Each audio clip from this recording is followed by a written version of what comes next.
Hey dear people, today I want to talk about playing chords and lines in between. I came across that interview with Cory Wong and Kurt Rosenwinkel, and they're talking about sound and a lot of stuff, but also Cory really asked like, how can I play in a trio setting, because that can be hard, right? We guitar players have to provide everything, like, you know, the chords and the harmonic information, and like Kurt Rosenwinkel says, when we play a melodic line and we don't play any chord, the harmony is not activated, right?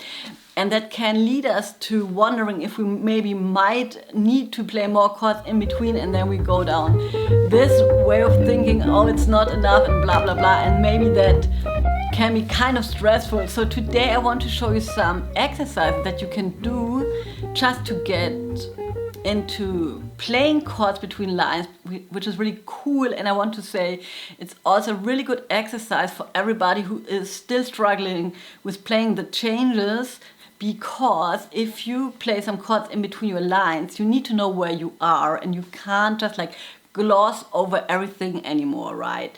So the first step of this exercise is just to play the chords. I'm going to set the metronome on 2 and 4, and I'm just going to try to play the chords on the 1 if there's 1 chord, or on the 1 and the 3 if there are 2 chords. So this is my tempo. I take it slow, right? Because I just want to get into the tune, hear the chords. It's a warm up. We can warm up for improvisation as well, right?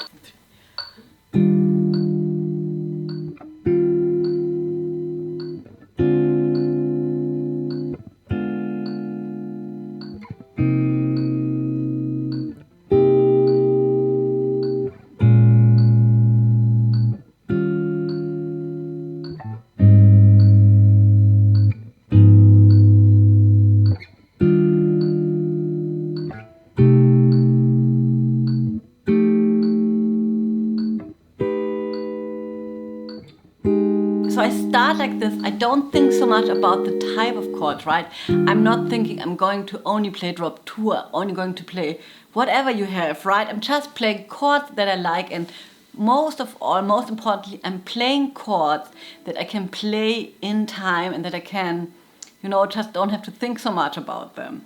So they can be rootless, they can have a root, right? Because later on there's going to be a bass player, at least on my, at least on my jam track, right? And that's what we're preparing for. I want to give you the advice, if you're a beginner, to try to use the shell voicings. We all know the shell voicings and love the shell voicings, right? And as usual, they're super handy because we can also use them for our comping if we just play them without the root. We have all the information we need in the chord. What's the information we need? The information is the 3 and the 7, and it's there. So I'm going to play another chorus, or maybe some bars. 1, 2, 3, 4.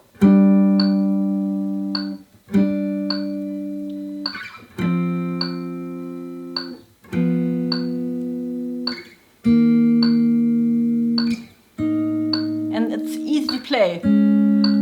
I have everything I need. Right? So that's how I start. And I also start without the jam track, because like this, I'm not in such a hurry at the moment to, you know, play the changes or the chords at the right spot. I still can like find my stuff. I can stop if I don't find a chord. I can stop and look for it. And I want to advise you, if that's a very hard exercise for you in the start, to maybe have the same kind of chords going on, right?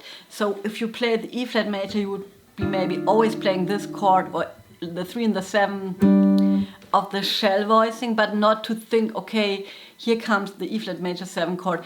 I'm going to sort of improvise new voicings with every chorus, which is great, but we don't need to do that now. At the moment, it just needs to work, right? It just needs to work. So the next step is really cool, and now it's getting really interesting already, is to play the chord on the 1 and to play the next chord on the 4 of the next bar. Let's use the shell voicings. I'm going to play the shell voicing with the root now so that we can hear a little bit what's going on. And then I'm going to repeat that exercise with the jam track later on. So basically, I'm having the first chord on the 1 and second on the 4 of the next bar. So I'm having a lot of space, and you can guess for what I'm going to use that space later on. But just let's get to the next level. Level number 2. 1, 2, 1, 2, 3, 4. 1, 2, 3, 4. 1, 2, 3, 3, 4.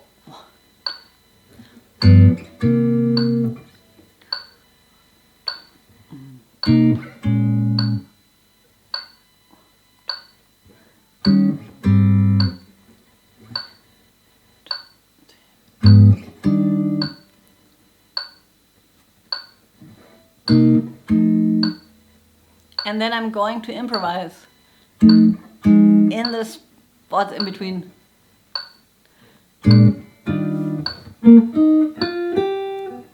And not playing a lot.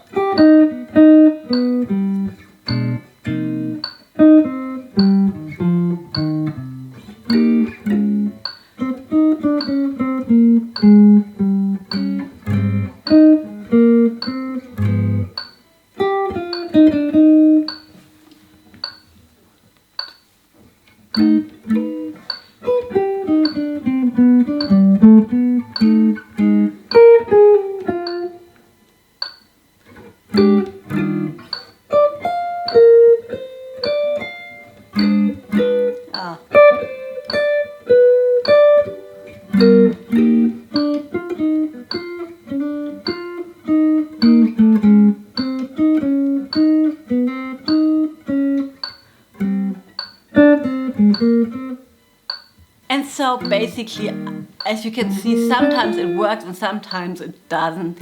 I'm not driving myself insane if I am going away from the chords that I planned on playing, or if all of a sudden I'm not in the rhythm anymore, but I'm trying to get back at it. But just like, go with the flow, keep on going, and be sure that you play a lot of choruses, because stuff really happens when we improvise for a long time. And just be sure that you don't play a lot in between those spaces that we created like I did, but just like always remember, my mantra is, it has to work first of all, everything else comes later. And then another exercise that I'm going to do before I put on the jam track is just to improvise on my own and try to play some chords in between, but then sort of without a plan. So I'm going to improvise, and then I play some chords, and then I'm improvising, and then I'm playing some chords. And if I stumble across something that I find interesting, that is not, I can't plan that right, but maybe it's going to happen, then I can take the time to stop in my tracks and sort of stop the form on going round and round in my head, right? Because I am having the chords all the time, and then the next chord and the next chord.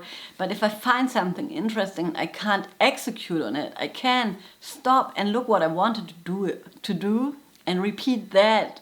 That can be fun. Let's try to do that. I'm going to have a metronome though. And as usual, I'm starting with like really, not playing a lot of stuff. I'm trying to help myself while I'm playing, yeah. 2, 3.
Right, and that's the way I can spend an afternoon, right? And just trying to, you know, focus on continuing improvising, not stopping, and focus on that it works, right? Play a chord, play a line, but not expecting so much from me.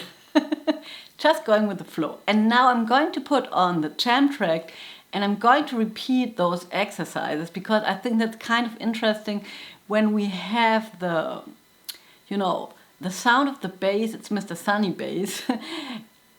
Below, everything sounds different, and also, of course, he's maybe giving me some input that I don't know what's going to be by now, and I'm going to react by that probably. So let's hear how that sounds.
Another thing that I want to mention is you can throw chords in between your lines, but of course you can also play them in different ways, and also chords playing on I Wish I Knew and many other recordings, but this is like a very solo chorus which is only one chorus long, so it's really nice to work on that.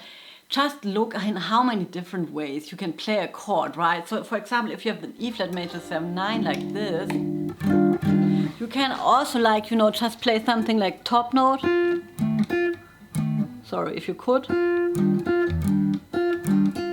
And then right, or just like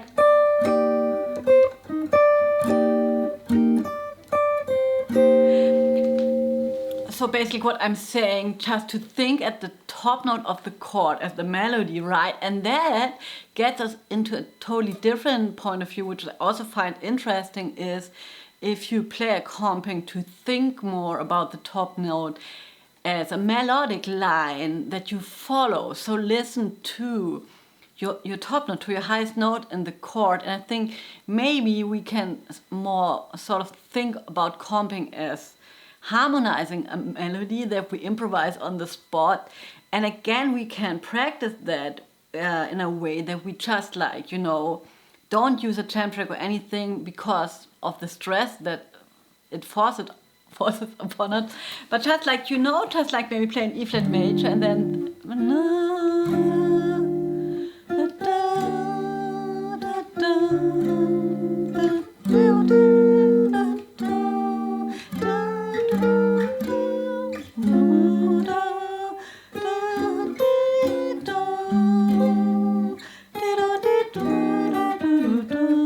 or whatever, you know, just making stuff up. But sort of what I want to say is, if you give yourself the chance to check out stuff without time and just like explore what you already have and trust that you will stumble across new stuff that you need to check out, and give yourself the time to check it out, that's where the fun starts. So I hope this was helpful, and I see you around. Bye.